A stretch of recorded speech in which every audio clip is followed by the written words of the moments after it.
Bueno, como les decía,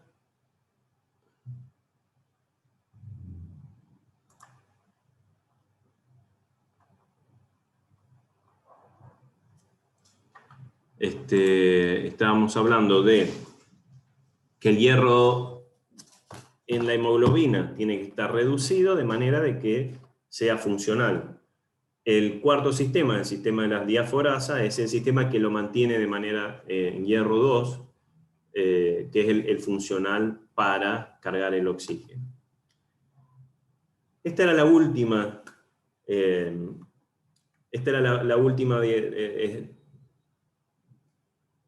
slide de eritropoyesis. Así que ahora les voy a pedir que todas las dudas que tengan, todo lo que quieran preguntar sobre el tema, lo podemos ver ahora. Y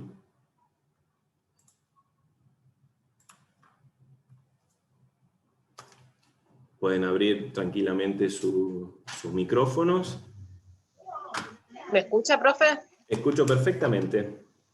Bueno, no llegué a notar, dijo que el lóbulo rojo tiene 4 fuentes de energía, digamos, para tomar energía, ¿no? Sí. Para hacer energía. Uh-huh.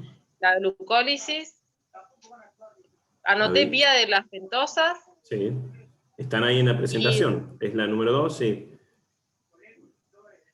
Y sistemas de diaporosa. Diaforasas, sí. Diaporasa. Uh-huh. Y me faltó una.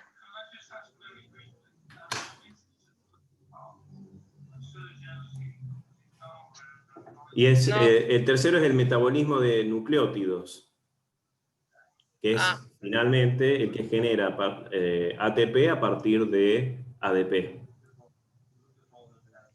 Esto sería la manera en cómo el glóbulo rojo genera ATP. Sí, ATP y NADPH son las dos moléculas. Son las dos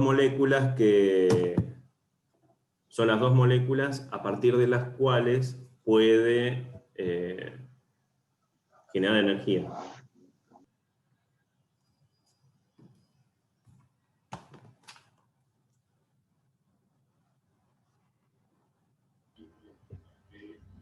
Profe. Sí. Yo la duda que tengo es el metabolismo óxido reductor. No lo entendí. Ahora, aparte de la presentación, les voy a pasar también, digamos, texto donde lo puedan ver. Es básicamente una vía que está asociada a la glucólisis, que en vez de usar, en realidad, parte de la glucólisis tiene unos ciertos pasos de la glucosa, se convierte en fosfofructoquinasa, tiene seis reacciones químicas en donde la glucosa, que es una molécula de 6 carbonos, por eso sería una hexosa, se convierte en 2 moléculas de 3, que es el lactato. Existe una vía por el costadito que toma cuando cuando los hidratos de carbonos de 5 carbonos pueden ser reducidos y oxidados, de manera de que en esa reducción y oxidación se conviertan en uno de los intermediarios, en una molécula que viene en la glucólisis, que va a terminar siendo lactato. Lo importante de este metabolismo óxido reductor, y por qué se los pongo acá, es que usa esta molécula que se llama glutatión, usa el glutatión para oxidarlo y reducirlo. En esa oxidación y reducción, cuando el glutatión se reduce y se oxida, genera una molécula que después va a entrar al ciclo de la glucólisis y termina siendo lactato. Y en el medio genera ATP. Pero lo importante es que esa vía de costado, que es el metabolismo óxido reductor, genera glutatión reducido, o GSH, que es muy importante para el eritrocito porque sirve para reducir u oxidar, depende de lo que se necesite, otras moléculas, otras proteínas del eritrocito para que estén en su forma óptima. Por ejemplo, si una molécula se oxida, una molécula de hemoglobina se oxida, que se oxide significa de que uno de los aminoácidos de la proteína cambie de forma. En vez de ser, por ejemplo, especialmente una cisteína, en vez de ser una cisteína unida a otra cisteína, en vez de estar una cisteína como la cisteína es un grupo azufre con una H al final, termina en un azufre y un hidrógeno. Ese azufre tiene la posibilidad de unirse a otro azufre que puede estar de otra proteína. Eso se llama se redujo el azufre porque le falta se oxidó el azufre porque le falta el hidrógeno, y cuando se oxida, se unió a otra parte de la proteína y generó un cambio de forma. Si cambia de forma, la hemoglobina ya no funciona para intercambiar oxígeno o dióxido de carbono. Entonces, necesita que esté en su forma normal. ¿Cómo se cambia de su forma normal? Viene el glutatión, lo cambia a su forma normal, el glutatión cambia a oxidado y la hemoglobina se mantiene bien. Pero una vez que está oxidado ese glutatión, no sirve más. ¿Cómo hacemos para tener de nuevo la molécula que sí nos sirve? Bueno, el metabolismo óxido reductor de las vías de las pentosas, usando alguna de las moléculas de hidratos de carbono, lo cambia al glutatión a un glutatión reducido, que es una molécula que es útil. ¿Útil para qué? Para ir a modificar a otra molécula, por ejemplo la hemoglobina. Y esas son las cosas cuando pregunto, cuando uno dice, bueno, ¿para qué usamos la energía? Es para hacer todo esto. Por ejemplo, ¿cómo hacemos para mantener el glutatión de manera útil? Bueno, tenemos que usar una pentosa, que es un hidrato de carbono, que lo va a transformar a su forma reducida, que es la forma útil. Y esta molécula, en su forma útil, irá a la hemoglobina, a una hemoglobina que esté mal formada, y la puede transformar a una hemoglobina bien formada y quedar en su forma inútil. ¿Y cómo lo volvemos a regenerar? Con la vía de las pentosas la vuelve a pasar a su forma útil. Eso que estoy diciendo de pasar de útil a inútil, o de que esto después se mueve acá y cambia esto, eso es transferencia de energía. Eso es justamente la respuesta a la pregunta de ¿para qué quiere energía el glóbulo rojo? Para finalmente mantener las moléculas, por ejemplo la hemoglobina y las moléculas del citoesqueleto, en su forma funcional óptima. Y cuando esas moléculas cambian de forma, que dejan de funcionar, tiene que venir otra molécula con algún cambio de energía para arreglarla. La cambia y ahí vuelve la función. Pero cuando la cambia, la que lo cambió se estropeó. Necesita volver a cambiarse por una molécula funcional. Y en eso, o lo hace a través del ATP, o lo hace a través de la vía de óxido reductor, la vía de las pentosas. Después, o lo hace, si lo hace del ATP, requiere que alguien genere ATP. ¿Quién genera ATP? El metabolismo nucleotídico. Y de estos cuatro sistemas, el cuarto, que es la diaforasa, es algo muy específico. Sirve para mantener el hierro, son dos proteínas, dos citocromos o diaforasas, que sirven para mantener el hierro el átomo de hierro que está en el grupo hemo, en estado reducido, hierro más 2, que es el único que sirve para cargar un oxígeno. ¿Se entendió más o menos? Sí, ahora me quedó más claro. Gracias.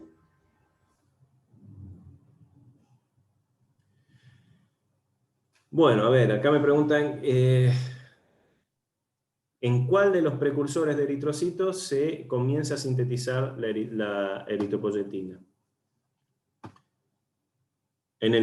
Empieza en el proeritroblasto, empieza ahí. Recuerden que no es... todo esto son como gradientes, de a poquito empieza a generarse en el proeritroblasto, que es cuando pasan de CFUE a proeritroblastos, que son dependientes de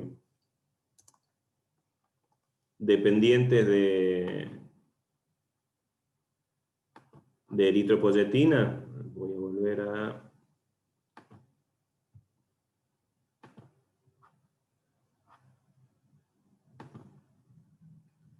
Cuando estamos acá,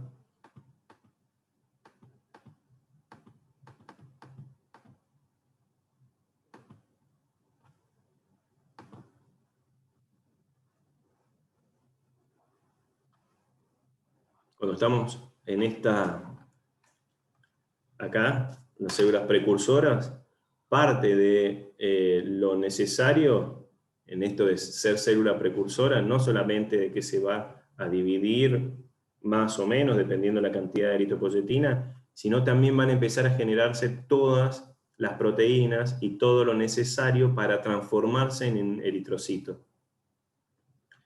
Y justamente la eritropoyetina es la hormona necesaria para que esto ocurra. O sea, siempre hay eritropoyetina,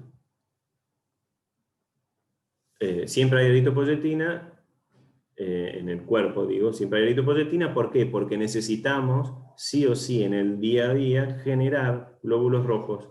Y en esta parte de la generación, que tarda 5 días en ocurrir, el proeritroblasto empieza a generar hemoglobina. De hecho, de nuevo, todo esto es biología, así que tal vez puedan llegar a encontrar alguna CFU que empiece a generar hemoglobina, pero en muy poca cantidad. Lo importante funcionalmente es que a partir del proeritroblasto es el momento que es dependiente de la eritropoyetina. Si no hay eritro, este se muere, o todas estas de acá se mueren. Es donde tiene la función de generar todo lo necesario para convertirse en glóbulo rojo. Y parte de lo necesario es generar hemoglobina. ¿Alguna otra pregunta? ¿Alguna duda?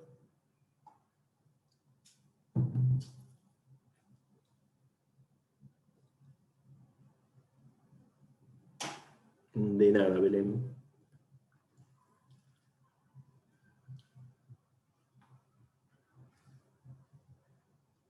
Profe, y ahí el total de divisiones, que no me quedó claro cuántas eran. Y el total el total serían, supongamos, puede ser 12, tomando lo máximo que lo di, 12 más 3, 15, 19 podría ser. Recuerden que no es matemática, es biología, entonces alrededor de 19 divisiones generales, serían 2 a la 19. Si partimos de acá, esta célula sufre 2 a la 19 divisiones, por lo tanto se va amplificando cada vez más. A partir de una única célula madre que se compromete en ser eritrocito, se generan 2 a la 19, y 2 a la 19, ya no me acuerdo cuánto eran eritrocitos al final. Pero eso es lo que... ¿Eso te había dicho casi 300, 288? Sí, sí, sí.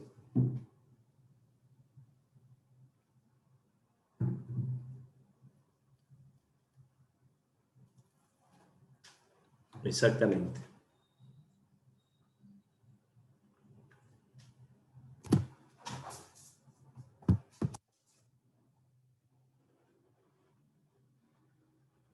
¿Les queda claro que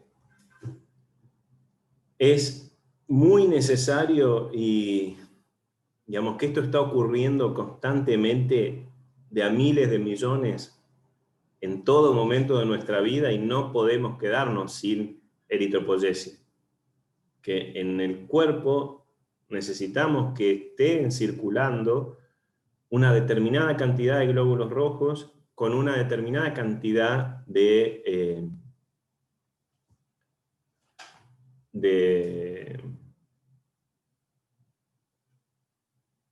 hemoglobina para que pueda llegarle a cada una de las células del cuerpo el oxígeno necesario para generar energía. Si no le llega el oxígeno necesario, las células del cuerpo y el cuerpo se muere. como siempre, de nuevo, esto es biología, por lo tanto puede haber variaciones para abajo y para arriba. Para abajo es anemia. No, en esta,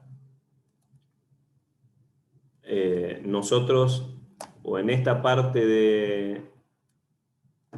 de la carrera, o en hematología, en esta materia, no vamos a hablar de las cuestiones patológicas, pero como una gran definición de anemia es que finalmente lo que pasa es, el por qué es un problema la anemia, es porque la oxihemoglobina está disminuida, básicamente.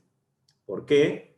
Porque se pueden modificar cualquiera de estos los primeros parámetros. La concentración, es decir, los glóbulos rojos están normales en cantidad, pero tienen menos hemoglobina, o los glóbulos rojos tienen la cantidad normal de hemoglobina, pero hay menos cantidad de glóbulos rojos. Por lo tanto, al final lo que importa es la cantidad total de hemoglobina. ¿Por qué? Porque es la que tiene la posibilidad de unir el oxígeno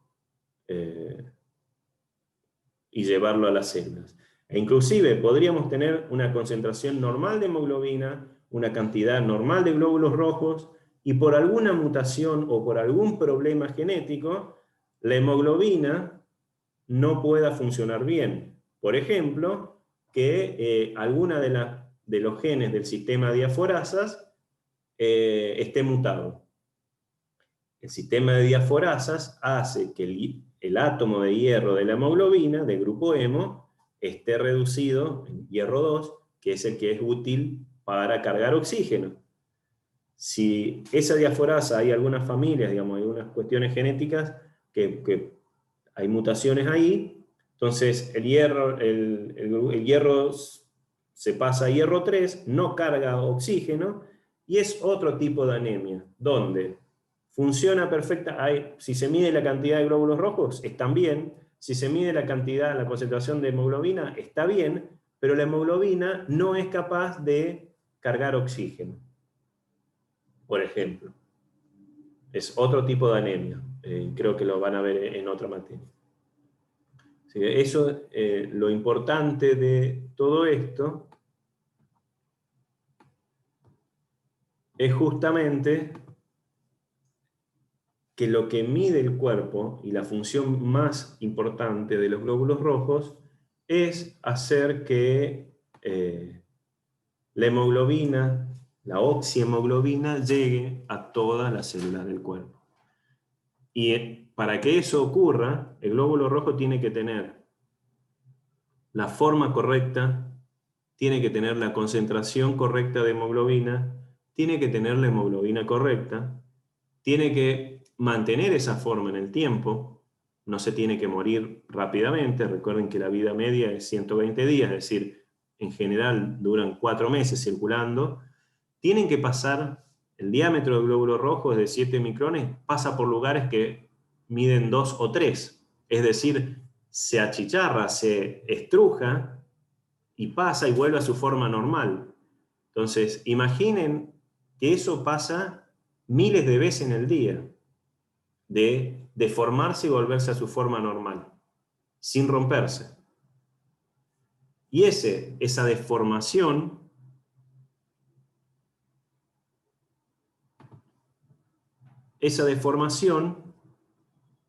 es parte, o formación y deformación, es parte de lo que, para qué requiere energía el glóbulo rojo. Si cualquiera de los sistemas de energía fallan, los glóbulos rojos se van a romper más fácilmente, por lo tanto vamos a tener menor cantidad en el tiempo. Todos son combinaciones de eventos y de factores que tienen que ocurrir para mantener la concentración de hemoglobina en sangre normal, la cantidad de glóbulos rojos en sangre normal. ¿Para qué? Para que el oxígeno llegue a todas las células del cuerpo. Así que, bueno. ¿Alguna pregunta más? Profe, yo tengo una. Sí. Hablamos del sensado en el riñón. Y cuando hablamos del sensado en el riñón, ¿El sistema retículo endotelial tiene que ver algo con ese sensado o el sistema retículo endotelial se encarga del sensado de otra cosa y nada que ver de medir esto que hablamos? Está relacionado también. El sistema retículo endotelial tiene que ver más bien con el control de calidad de los glóbulos rojos, pero también está relacionado, porque parte de las células del sistema son las que tienen los sensores de la cantidad de oxígeno en sangre. Y cuando esos, de oxihemoglobina, cuando la oxihemoglobina baja, los sensores se disparan o se activan en las células del sistema retículo endotelial y en otras células del riñón también, y hacen que el gen de la eritropoyetina se active y la proteína eritropoyetina se exprese y se secrete a circulación. Pero sí, está relacionado. Yo me quería sacar la duda porque en un libro hablaba de aptoglobina, pero también hablaba del sistema retículo endotelial, entonces quería saber si estábamos hablando medianamente de lo mismo y si era del mismo sensor que hablaba. Son dos cosas diferentes. Están relacionadas, Sí, pero son dos cosas diferentes. Claro, pero el sistema retículo endotelial tiene en parte que ver. Sí, el sensado. Sí, pero son dos funciones diferentes. Sí, ok.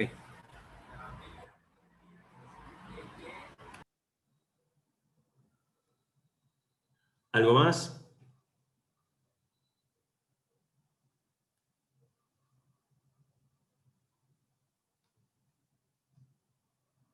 Perdón que mire para allá porque los tengo allá en un video, acá tengo la pantalla, acá tengo abajo, mi video está acá abajo, mi cámara, entonces me siento como muy extraño.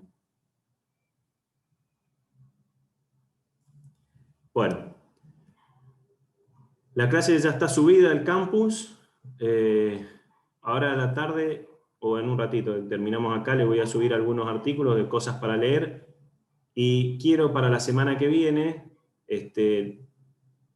traten de leer lo máximo posible porque vamos a estar discutiendo un poquito, yo voy a venir con algunas preguntas y la idea es que todos participemos en preguntas que tienen que ver con este tema.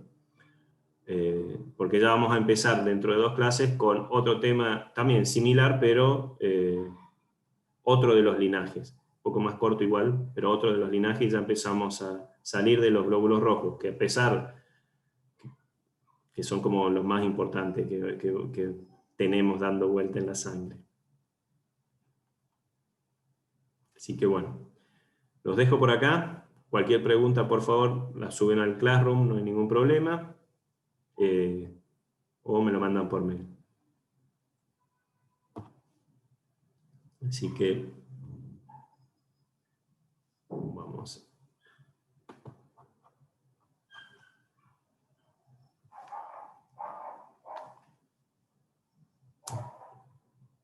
¿Todo bien? ¿Nadie más? ¿Ninguna pregunta? Cerramos la clase de hoy por acá. Así que nos vemos en la semana que viene.